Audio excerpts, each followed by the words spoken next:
Hello all, welcome back to our YouTube channel. అందరికీ నమస్తే. నేను మీ ప్రసన్న. మీరు చూస్తున్నారు మన పల్లె గుమగుమలు.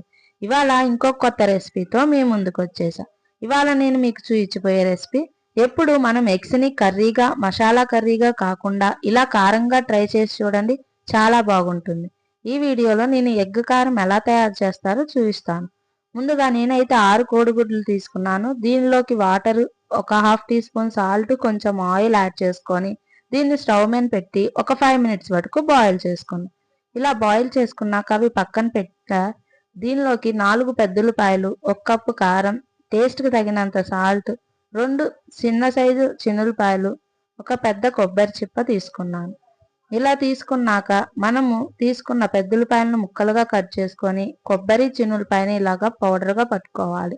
ఇలాగ పౌడర్గా పట్టుకున్న తర్వాత మనం కట్ చేసిన ఈ పెద్దుల్లిపాయ ముక్కల్ని మిక్సీ జార్లోకి యాడ్ చేసుకోవాలి.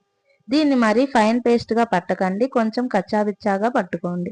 దీనిలోకి మనం తీసుకున్న 1 కప్పు కారం, టేస్ట్కి తగినంత సాల్ట్ కూడా యాడ్ చేసుకొని మరి ఒకసారి మిక్సీ పట్టుకోవాలి.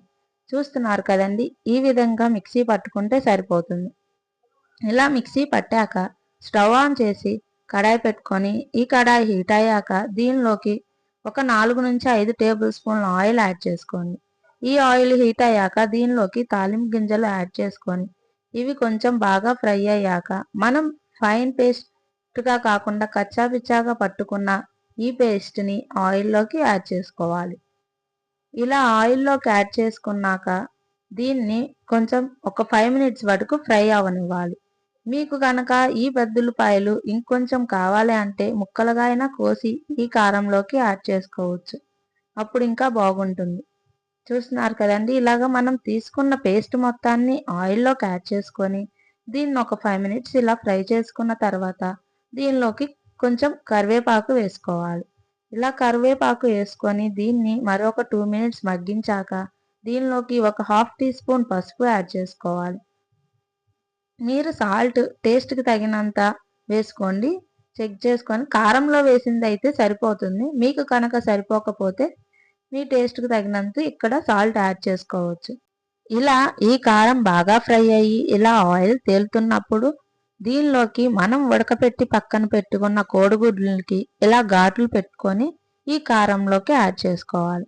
ఇలాగా కోడిగుడ్లన్నిటినీ యాడ్ చేశాక దీన్ని చిన్నగా తిప్పుకోవాలి. మరీ బాగా తిప్పకండి, గుడ్లు చిదిరిపోతాయి. సో ఇలాగ వీడియోలో చూపిస్తున్న విధంగా మనము ఈ కారం కలిసేలాగా కోడిగుడ్లని ఇలా తిప్పుకోవాలి. ఇలాగ కోడిగుడ్లని తిప్పుతూ దీన్ని ఒక 5 మినిట్స్ వరకు ఫ్రై చేసుకోవాలి. ఇలాగా గుడ్లు బాగా ఫ్రై అయ్యాక దీనిలోకి మనం కట్ చేసి పక్కన పెట్టుకున్న కొత్తిమీరని యాడ్ చేసుకోవాలి. ఇలా కొత్తిమీర యాడ్ చేసి దీన్ని ఒక 1 మినిట్ వరకు మగ్గించుకోవాలి. అంతేనండి, మనకి ఎంతో టేస్టీ అండ్ ఎమ్మీ అయిన కోడిగుడ్డి కారం రెడీ అయిపోతుంది. మీరు కోడిగుడ్లను ఎప్పుడు టమాటోస్, మసాలా కర్రీయే కాకుండా ఇలా ఒకసారి ఉల్లిపాయ కారం వేసి చూడండి, చాలా టేస్టీగా ఉంటుంది. ఇలా మనకి రెడీ అయిన ఈ కోడిగుడ్డు కారాన్ని ఒక బౌల్లోకి తీసుకోవాలి. మీరు కూడా నా ఈ వీడియో చూసేసి ఈ కోడిగుడ్డు కారం ట్రై చేసి మీకు ఎలా వచ్చిందో కామెంట్ సెక్షన్లో కామెంట్ చేయండి. మీకు ఇది వేడివేడి అన్నంలో వేసుకొని తింటే కంపల్సరీ బాగా నచ్చి తీరుతుంది. మీ ఇంట్లో వాళ్ళకి ఈ కోడిగుడ్డు కారం చేసి పెట్టండి. ఇదొక వెరైటీ టేస్ట్ అండి. మరి ఇంకెందుకండి ఆలస్యం, మీరు కూడా ఈ కోడిగుడ్డు కారాన్ని ట్రై చేసి మీకు ఎలా వచ్చిందో కామెంట్ సెక్షన్లో కామెంట్ చేయండి. మీకు కనుక మా ఈ వీడియోస్ నచ్చినట్లయితే మా ఛానల్ని అయితే సబ్స్క్రైబ్ చేసుకోండి. ఇంకెన్నో వీడియోస్తో మీ ముందుకు వచ్చేస్తాను. Thanks for watching my videos.